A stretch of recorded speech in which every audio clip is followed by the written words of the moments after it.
Сәтдәулет пен Зарина не білдіріп жүр? Күнделікті эфирде де, студияда да бірге жүрген Зарина мен Сәтдәулет ақыры сезімдерін мойындады. Күн сайын Заринамен бірге ас ішіп, бірге билеп жүрген Сәтдәулеттің Заринаға деген сезімі ашылды. Бірақ өкінішке қарай, Сәтдәулетке сезімі ашылған Зарина қатысушыларды орнына қойды. Көрермендер мен желі қолданушылары жарыса жазды. Зарина, қашан көрсең мүлайымсып ыңырсып отырасың. Өзің жігіттерге маған келіңдер демесең де, көрінген жігітпен таныса бермеш. Сосын артыңнан әңгіме жүрмейді. Қыз деген кішкене сабырлы, өзін ұстай алатын болушы еді. Сен легкодоступная болған соң жігіттің бәрі жақындай береді. Бәрімен таныса бересің. Қыз деген ұяң болушы еді, не масқара мынау. Эфир шоу болса да, кішкене салмақтырақ болшы. Сәтдәулет пен Зарина саймасай тез алып кетші.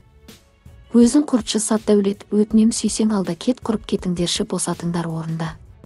Бауыржан, байқаймыз үнемі Заринаның сөзін сөйлейсіз, неге екен?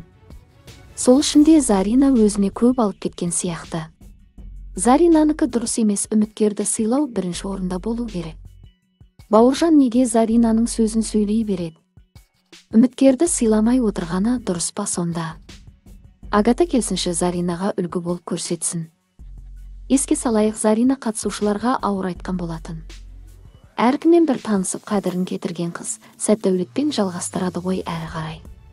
Мияулап отырғаннан басқа дым білмейді. Зарина, жігіттер көп сөз айтқан қыз тамаша қыздың белгісі емес. Майда тіліңмен мақтап майысып отырасың. Әрине, еркектер жылы сөзге сеніп қалады.